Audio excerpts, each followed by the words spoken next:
মানবতার কবি কাজী নজরুল ইসলামের ১২৫তম জন্মবার্ষিকী উদযাপন উপলক্ষে রাজ্যভিত্তিক প্রস্তুতি সভা অনুষ্ঠিত হয়। রবিবার আগরতলা প্রেস ক্লাবে অনুষ্ঠিত হয়েছে এই সভা। প্রস্তুতি সভায় উপস্থিত ছিলেন আগরতলা পুর নিগমের মেয়র দীপক মজুমদার, বিশিষ্ট আইনজীবী সন্দীপ দত্ত চৌধুরী এবং রাজ্য সরকারের অ্যাডভোকেট জেনারেল। প্রস্তুতি সভা সম্পর্কে আগরতলা পুর নিগমের মেয়র দীপক মজুমদার বলেন, রাজ্যের সব মহকুমাতেই পৃথক পৃথকভাবে কাজী নজরুল ইসলামের ১২৫তম জন্মবার্ষিকী পালন করা হবে। এর জন্য পৃথক পৃথকভাবে কমিটি গঠন করে উদ্যোগ নেওয়া হবে। যারা এইসব কমিটিতে থাকবেন তাদেরকে দায়িত্ব নিয়ে অনুষ্ঠান সম্পন্ন করার পরামর্শ দিয়েছেন মেয়র দীপক মজুমদার। ব্যাপক আকারে অনুষ্ঠান করা, কমিটি গ্রহণ করা, আলোচনা হয়েছিল। কবি নজরুল ইসলামকে স্মরণ করা বা শ্রদ্ধা জানানোর জন্য একটা আগরতলা শহরে একটা রাস্তাকে বা কর্মীকেও ওনার নামে নামাঙ্কিত করার প্রস্তাব রাখা হয়। এটার সঙ্গে আমি সমর্থন করি, কিন্তু এখন কমিটি থেকে বলতে হবে কোন রাস্তাটা। কারণ আগরতলা শহরে এমনিটি মেইন রাস্তাগুলি অলরেডি বিশিষ্ট ব্যক্তিদের নামে নামাঙ্কিত করা হয়েছে।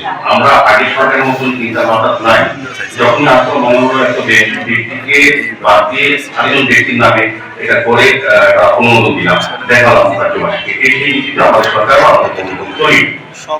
আমরা আপনাদের যে কথা থাকবে, আমি আশা করব নজরুল ইসলাম নামে স্মরণীয় বা শ্রদ্ধা করার জন্য একটা বিশেষ গুরুত্বপূর্ণ রাস্তা বা চলাচল বের করে নেওয়া, চলাচল বা সবাই দেখা যাবে বাইরে থেকে লোক আসবে, রাস্তাটা ব্যবহার করে এই রাস্তার নাম ওনার মধ্যে রাখা উচিত। যে প্রস্তাবটা আমার মনে হয় কমিটি আছে, এটা কর্পোরেশনের পক্ষ থেকেই নামাঙ্কিত করার দেওয়া হয়। আমি যেহেতু এই কমিটি আমাকে চেয়ারম্যান করা হয়েছে বা আমার দায়িত্ব হবে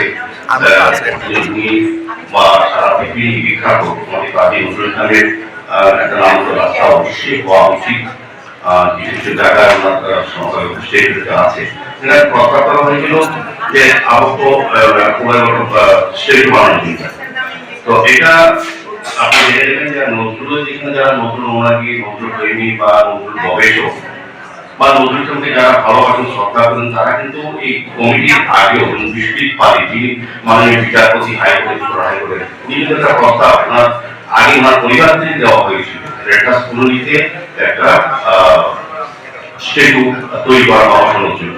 পরবর্তী সময় এটা আমাদের ভারত বাংলা মন্ত্রী সংসদে যৌথ সভায় এটা আলোচিত হয়েছে এবং এটা একটা প্রস্তাব রাখা হয়েছে। আমরাও আমিও এটা আমরা মিশর কমিশনে কাউন্সিল মিটিং আমরা আলোচনা করেছি এবং এটা অনুমোদন কিন্তু হয়ে গেছে।